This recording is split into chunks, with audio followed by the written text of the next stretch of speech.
जफ़र मियाँ की लगन। इस संस्मरण में जफ़र मियाँ अपना काम पूरी तल्लीनता के साथ बिना किसी भेदभाव के करते हैं। उनकी कर्तव्य निष्ठा, लगन और परिश्रमी स्वभाव लेखक के हृदय पर एक अमिट छाप छोड़ जाते हैं। तो आज के वीडियो में हम लोग इस स्टोरी को पढ़ेंगे जिनका नाम है जफ़र मियाँ की लगन। तो चलिए अब हम स्टोरी को लाइन बाय लाइन पढ़ते हैं। आप ध्यान से पूरे वीडियो को सुनना। जफ़र मियाँ एक दिलचस्प आदमी हैं। जब मैं उनके सलून में पहुंचा, वे एक आदमी की हजामत बना रहे थे। हजामत मतलब सेविंग कर रहे थे। दो मज़दूर बाहर इंतज़ार कर रहे थे। मेरे दुकान में पहुंचते ही जफ़र मियाँ ने उस्तरा नीचे रख दिया, उठकर मेरे लिए एक कुर्सी ले आए, बाहर की दुकान से चाय का एक प्याला लाकर मुझे दे दिया और जफ़र मियाँ फिर हजामत बनाने लगे। यहाँ पर जो मैं है वो लेखक है जो इस कहानी को लिख रहा है, ठीक है। तो लेखक जब गया उस सलून में, तो वहाँ पर जफ़र मियाँ हजामत मतलब कि सेविंग कर रहे थे दूसरे का। तो जैसे ही लेखक को देखा उसने आते हुए, तो वो कुर्सी निकाल कर दिए उनके लिए और बगल वाले दुकान से चाय लाकर लेखक को दिया। मैं कुर्सी पर बैठा उस मज़दूर को देखता हूँ और सोचता हूँ यह शायद 5-7 दिन से नहीं नहाया।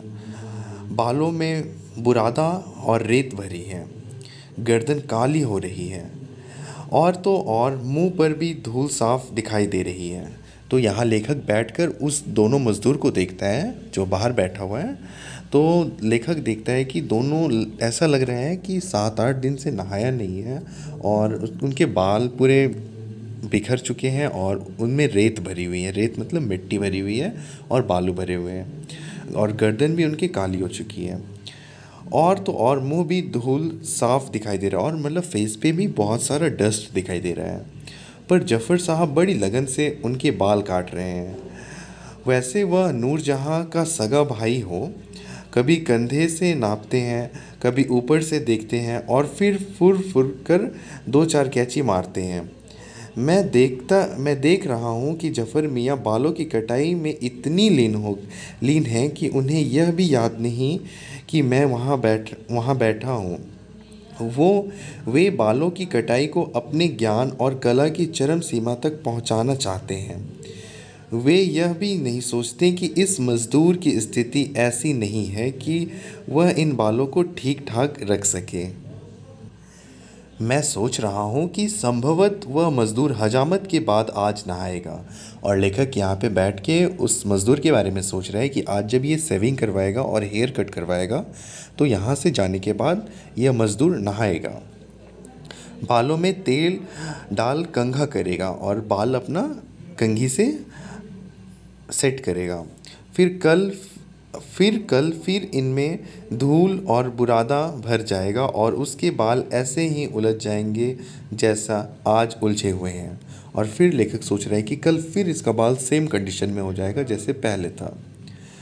जफ़र इनमें से कोई भी बात नहीं सोच रहे हैं, वे अपनी धुन में हैं। और यहाँ पर जो जफ़र मियाँ हैं वो ये सब बातें नहीं सोच रहे हैं, वो पूरे शिद्दत के साथ मतलब पूरे कंसंट्रेशन के साथ उनके बाल काट रहे हैं।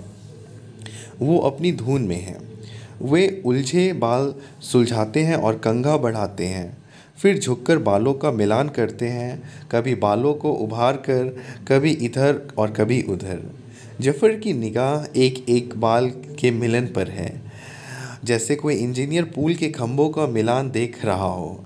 और यहाँ जफ़र मियाँ जो है वो बहुत एकदम कंसंट्रेशन के साथ जो है वो बाल काट रहे हैं उस मज़दूर का।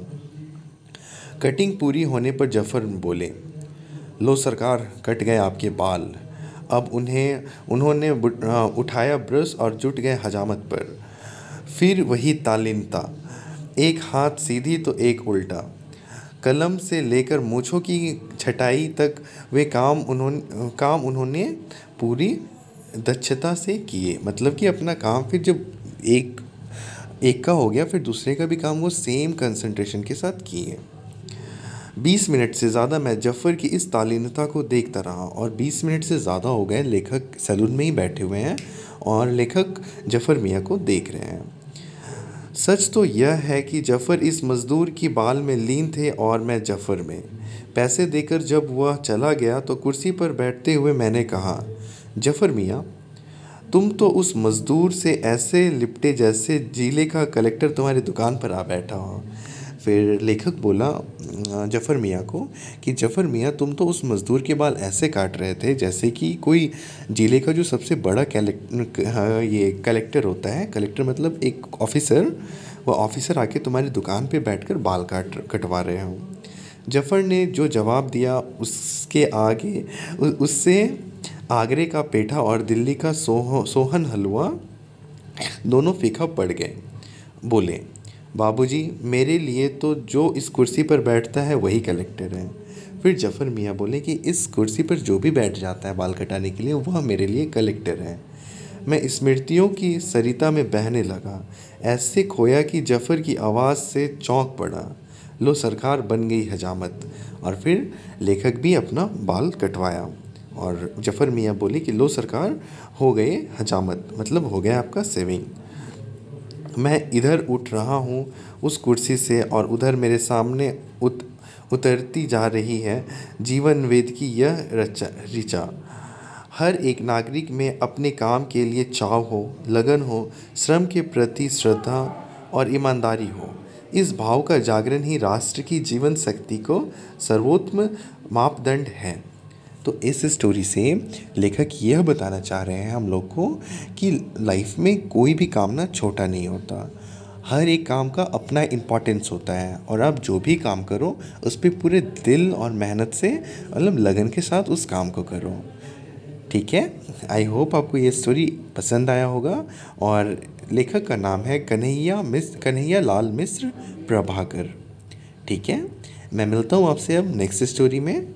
और आपको ये स्टोरी पसंद आया तो आप प्लीज़ बताना मुझे कमेंट सेक्शन में कि कितना पसंद आया। और मैं मिलता हूँ आपसे नेक्स्ट वीडियो में। ठीक है, तब तक के लिए आप अपना ख्याल रखना। और अगर आप कुछ बातें मुझसे कहना चाहते हो तो आप कमेंट सेक्शन में बताना, मैं आपका रिप्लाई करूँगा। Thank you so much for watching this video.